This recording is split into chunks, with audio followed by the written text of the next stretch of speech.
Welcome back to the Covert Narcissism podcast, where we look beneath the surface of polished stories to uncover the quiet pain and the powerful resilience that live underneath.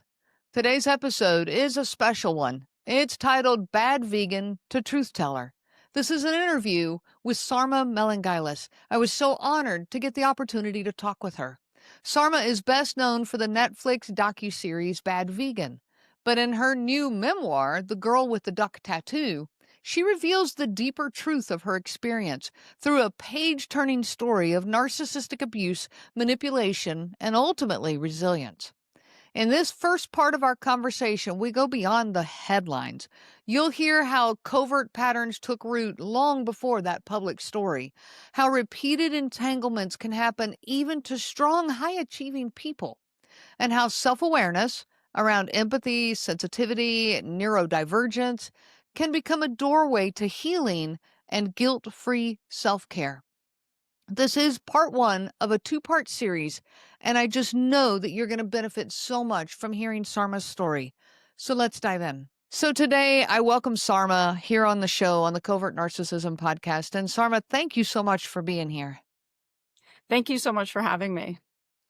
So we're going to just dive right in today and kind of get into this topic of covert narcissism and how it played out in your world. Okay. Mhm. But before we do, I'd like to know, who is Sarma today? Let's, beyond the headlines, just kind of let us know, who are you and what life looks like for you now? Well, the headlines were pretty harsh for the most part. So I think that I am certainly a very different person than what the headlines portrayed, because my story, the one that's most well known, was the subject of Netflix docuseries, which told the story in a pretty misleading way. And so I was often characterized as just frankly as a villain in many ways. Not to everybody, but that's how it came across to a lot of people. So that's been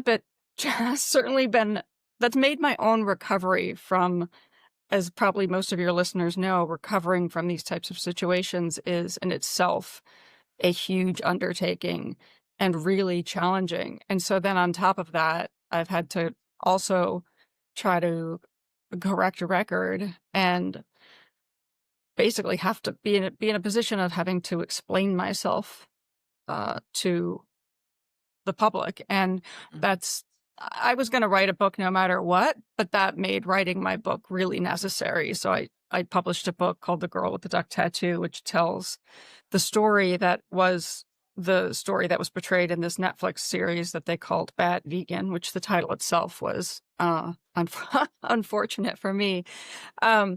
But what's also in my book that I think is really meaningful is a situation I was in before.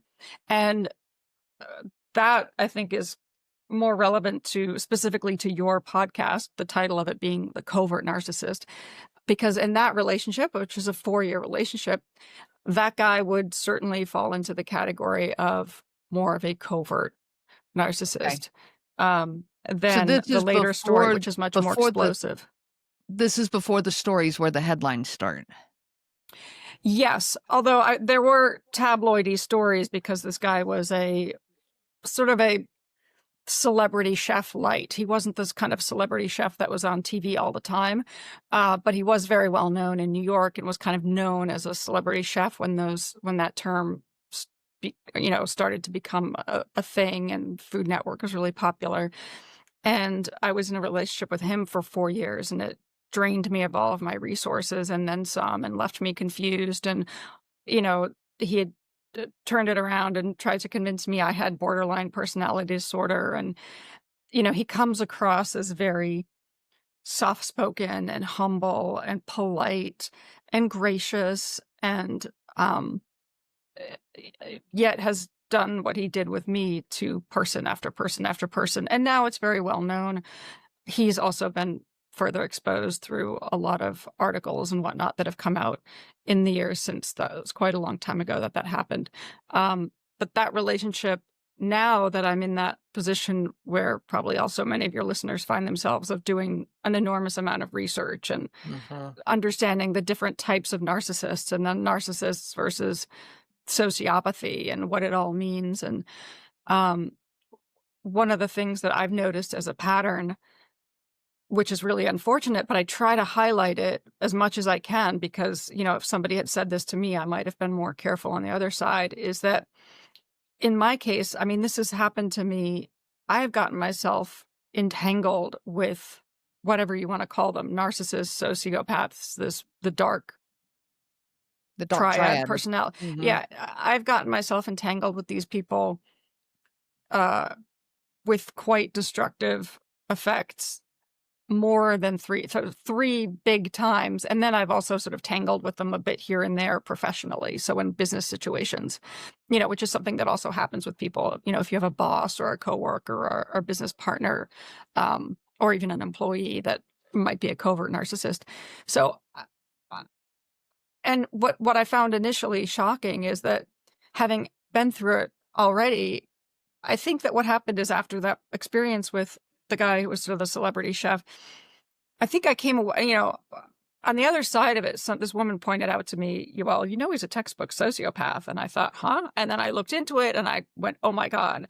And I understood, I felt like I understood that he was this disordered person. And, so that got me to the place of understanding that, who he is, and that it wasn't about me. That's just how he is. And this is how he behaves with everybody. But I think I must have come away from that a bit with that feeling like, if you get struck by lightning or bit by a shark, like, what are the odds it's going to happen again? Or as if it somehow had inoculated me, where in reality, I think it's the other way around, that whatever it is that makes me, and this is sometimes a delicate conversation because it's not victim blaming. It's just acknowledging that there are certain traits. And I always tell people they're good traits. There are certain traits, or, is it my energy? But there is something about me that it's like, drawing these people to me because it's happened over and over and over again. And since the series came out on Netflix, I've heard from, thousands of people, because that came out in 2022. So it's been a few years. And I've heard from so many people, and I've also heard that it's extremely common for people to have had this happen over and over again. Mhm. And and as you know, these people often present very differently. So they can be more overt and have kind of a very strong, grandiose personality, or they can seem very shy and humble and poor me, and they've had a rough life and they seem to be very sensitive, um and yet both situations can end up turning our world upside down and causing extreme amounts of destruction Yeah, and that is pain absolutely true. Absolutely. and confusion. So, did you, in that path of self-reflection, Mhm. then were you able to pinpoint what are some of the things in you? I know the way I asked it to myself, because it's not victim blaming, Yeah, but what I asked in myself is, okay, what is it in me that caused me to not see these behaviors, to not see the abuse as abuse? Or to justify it, to explain it, to choose not to see it, because I know there were times that I turned turned away and looked away right. and made the excuses. So what is it in me that caused that? In that self-reflection, were you able to pinpoint some things? Oh, yeah, absolutely. And another interesting parallel that revealed itself rather quickly after this last one is that, especially because the major situation I got into that got the most attention was very much like being in a cult of one. Essentially, I was in a cult of one. So his behavior, his tactics, what he did, and what made me a good target for him, I realized was pretty much precisely the same as what makes people vulnerable to uh, cults and cult leaders. And so I've become very friendly and close with some of the people who are in the Nexium cult, because our processes of understanding this very question is very similar. Um, But, those are just traits that have made me, I guess, attractive prey to whatever type of narcissist. And, for the most part, they're really good qualities. There's sort of an idealism. There's wanting to help. There's always thinking the best in other people. One of the most surprising things that happened also on the other side of this docuseries coming out, and I don't even like calling it a documentary because I think it should be called docutainment, or, they didn't do it. There was no journalistic integrity in that story. But once it came out, I noticed I was getting a ton of people in my DMs and messages asking me if I'd ever been diagnosed or evaluated as being on the spectrum, on the autism spectrum. And I thought, that's interesting. Why am I getting all these people asking me that question?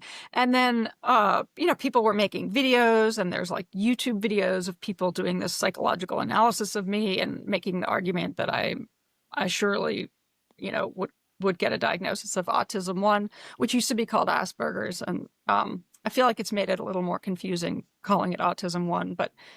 And I thought that was so fascinating because I had studied it a bit on my own, because I had one, I'd been in a healthy relationship with a man who I think for sure would be on that, would qualify as having Asperger's or autism 1, and was very familiar with those qualities, at least in men. And I think they exhibit themselves differently in men and women.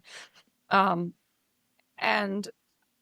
I appreciate a lot of those qualities, and just thought that I was very compatible with him because I also have a tendency to need a lot of alone time and get overwhelmed by social situations. And, but it had never occurred to me that I would get that diagnosis. So anyway, I ended up going through a very, one of those very formal evaluations with a specialist. And it's, they question your family, and there's a whole day long series of tests and a pretty thorough evaluation.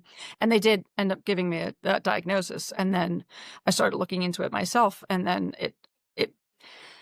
it's not that it changed anything really. It just made a lot of things click into place. And it was another layer of understanding, and allowed me to have sort of a different layer of compassion for myself, I think, and for others, because now also more and more as I interact with other people who've been through this, I think it's extremely common that Okay. those of us who get targeted have a lot of those traits. And some of them are just, it's correlated with a tendency to need a lot of alone time and to not necessarily have a lot of close friendships. And so what does that do? That makes it easier for you to be somebody that's isolated.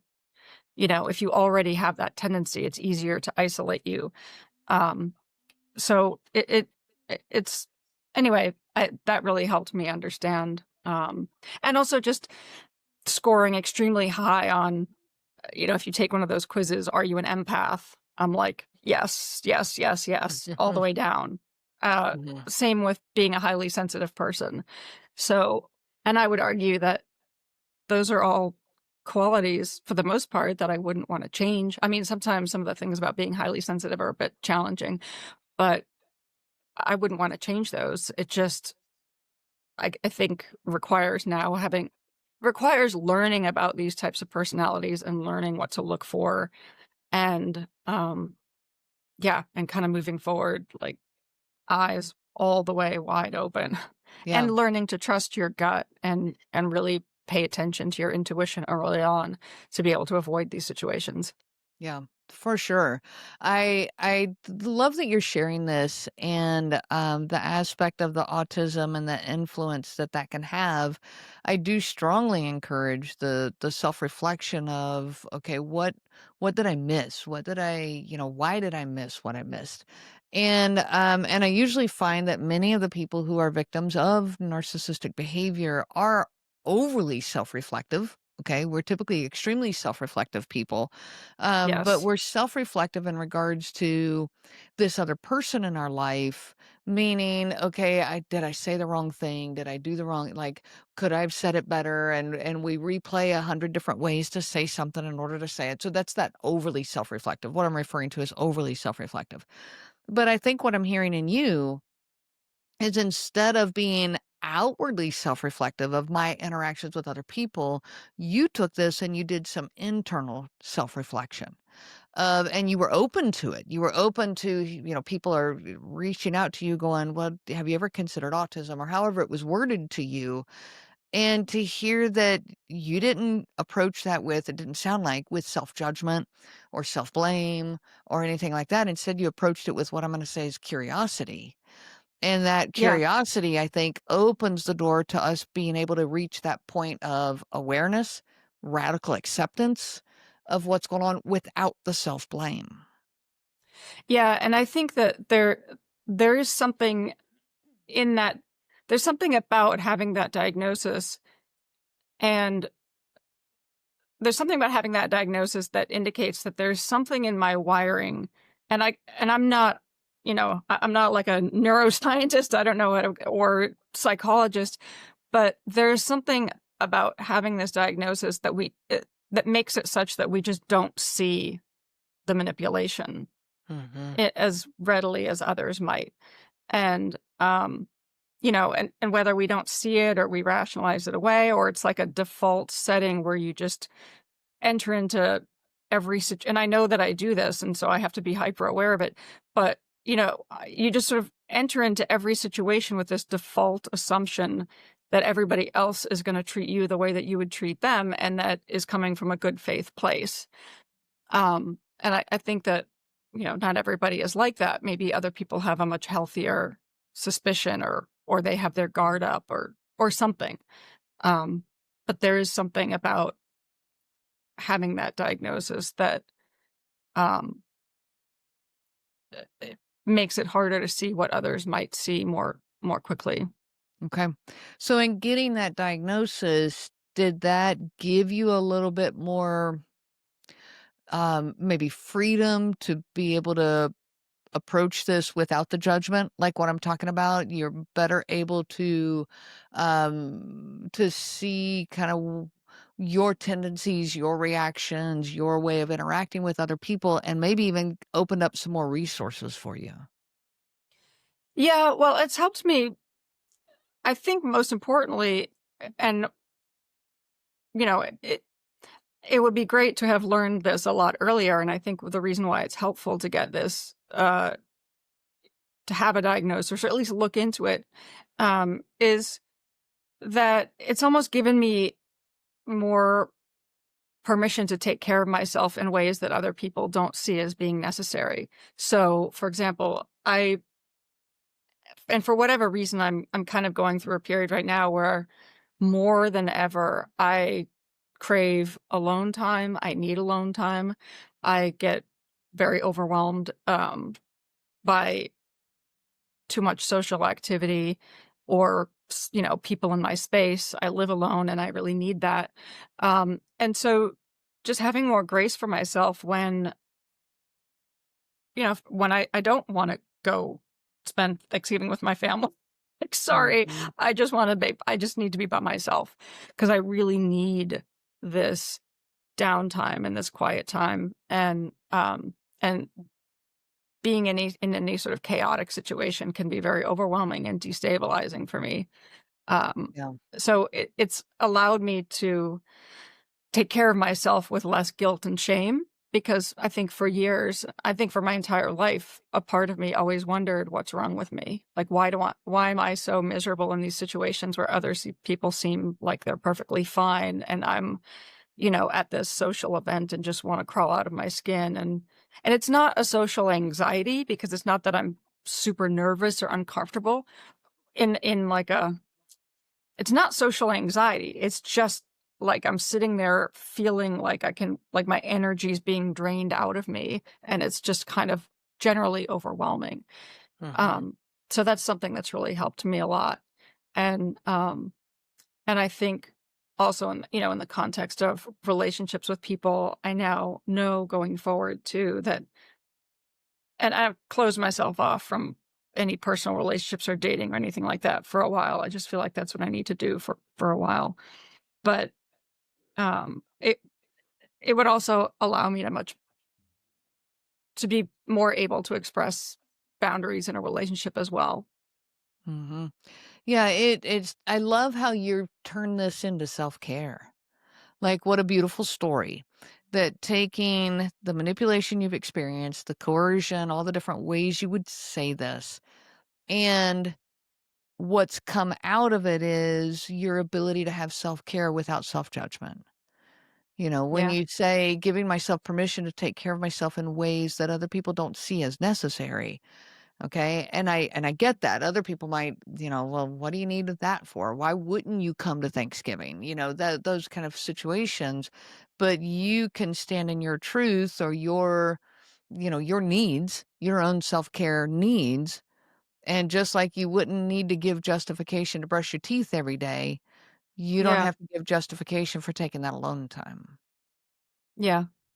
Yeah. And I mean, some of that might come naturally with age, just sort of, it's often characteristic of women over 50 and post-menopause, where you enter into that phase of life where you just are like, I don't care what people think. So Mhm. that's That come adds into to it.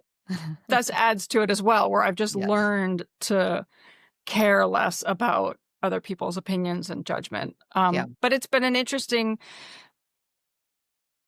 having to do so very publicly too, because it's not just not,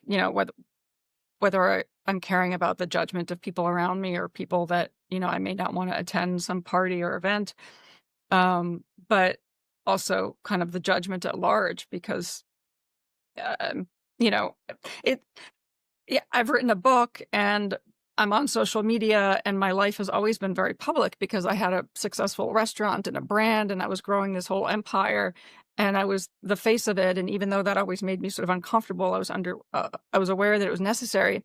So nowadays it is very necessary for people to be out there on social media and putting yourself out there. And of course, more than ever, when you've just published a book, you need to be out there and talking about it and promoting it. But that also leaves you open to just all of the incoming judgment that comes. Absolutely. I get loads of comments and incoming messages from mostly women, also men who've been manipulated or abused. And I get all of that incoming, which is really heartwarming. I mean, I get a lot of sympathy from people who understand it. And then I also am able to engage with other people and in a way that's helpful to them and to me. But but I'm also open to a lot of judgment and criticism, which comes in the form of some pretty harsh messages all the time. And I've had to learn to as best as I can let that roll off. Yeah. I can relate to that, and I definitely understand that. And this is where I say, okay, other people's reactions to you, to me, to anyone listening, other people's reactions to you say far more about who they are than about who you are. Yeah. Yeah. Yeah. I've certainly learned that as well. And I think that's also one of the major elements of healing from these types of situations is coming to that understanding that these varieties of abusers, because again, I've been through it multiple times. It's like getting bit by a snake. And it's not about, it's on them. It's not about you. Obviously, I might think that I could have protected myself better, but, um, But a snake will still be a snake. right. And they're going to do it over and over again to everybody. And that's what's happened with the various characters, um, in my book. I mean, the man who was the main guy that was part of the story that was portrayed in the Netflix series, and which is what my book mostly revolves around. Um, you know, uh, Astonishingly, people don't understand how he's not locked up in jail forever, but he was only in jail for a year. He got out and now he's doing the same thing to other people and somebody else. And there was another show on HBO that called Toxic that tracked him down. And, he's, of course, doing the same thing to somebody else. And, if those people on the other side of it probably reading my book would be too triggering for them, because one of the things I did is I included a ton of our actual conversations from G-chats. So the second half of the book is full of our actual dialogue where I was able to recover it. And so you can see in print, in his actual words, the ways in which he's manipulating me and the ways in which he's cutting me down and trying to hit various trigger points and all of the various tactics that people talk about. It's all there in print. Um, and and that's why I included so much of that in there. And then I also included a lot of my journal entries to sort of show what was going on in my mind or what was not going on in my mind. Because another thing that makes, I think, these situations really hard for people who've never been through it, I was going to say normal people, but people who've never been through it to understand, is that it's hard to understand concepts like dissociation and cognitive dissonance if you haven't been through something like that. So I can't tell you how many times I've been asked, most podcasts I do, people understand these types of situations. But early on, after Bad Vegan came out, I did a lot of mainstream podcasts and just constantly I was on defense, and it was painful. And I was getting the question a lot, what were you thinking? What were you thinking when he did this and you did that? But I don't understand, what were you feeling and why? And what people don't understand is that by that time, it's as if part of my brain was shut off and I was on autopilot, and that part of it, when you get into that state that is brought on by, cognitive dissonance and fear and confusion and exhaustion, and now you're and you're frozen and numb and dissociated, then sort of by definition, you can't explain what were you thinking or feeling, because in a way you weren't thinking or feeling. Right. Yeah. When you're in that survival mode, that survival and what you're describing, frozen in fear, fight or flight, you're in a reactive mode to all of this. There is literally a part of your brain that is not functional during that. Yeah. Your logical center, it's the prefrontal cortex that controls, your higher thinking skills. The Yeah. logical center, emotional regulator, just being able to, cause and effect, being able to think through a progression of things. You can't do it. Even short-term memory is heavily impacted because that Yep. part of the brain is not functional. Yeah. Yeah. Yeah. And that's one of the things I find myself having to attempt to explain to a lot of people in these public settings. Yeah. No, that's fair. At what point in all of this do you remember when you finally got your eyes opened to all of the manipulation and the coercion, and maybe what was it that caused those eyes to open up? We're going to pause right there and pick it up next week with part 2 of this mini-series. If today's conversation resonated with you, the miscasting by the world, the over-reflection that you carry, the permission to choose solitude without shame, I want you to know that you are not alone and you are not broken. In part 2, next week, titled Covert Narcissism Unmasked, Sarma shares the exact moment that her eyes opened, the Ice Queen gray rock tactics that she used to disengage, and the brain science behind why the fog lifts and why it returns sometimes. We'll also talk about the closure trap and how to shut the door for good. Your story matters, and you deserve to be heard without judgment. If you're ready to take the next step toward healing, check out my coaching services at covertnarcissism.com. I'm here, and I'm ready to help in any way that I can. I wish you so much peace on your journey of healing. The information provided by Renee Swanson, Covert Narcissism Podcast, and CNG Life Coaching is for educational purposes only and is not to be used for diagnosis purposes. It is not intended to be a substitute for clinical care. Please consult a healthcare provider for guidance specific to your case. This material discusses narcissism in general. Renee shares stories from her personal experience as well as from those that she has worked with for several years. Her material does not claim that any specific person has narcissism and should not be used to refer to any specific person as having narcissism. Permission is not granted to link to or repost this material to support an allegation or support a claim that any specific person is a narcissist. That would be an unauthorized misuse of the material and the information provided. Thank you.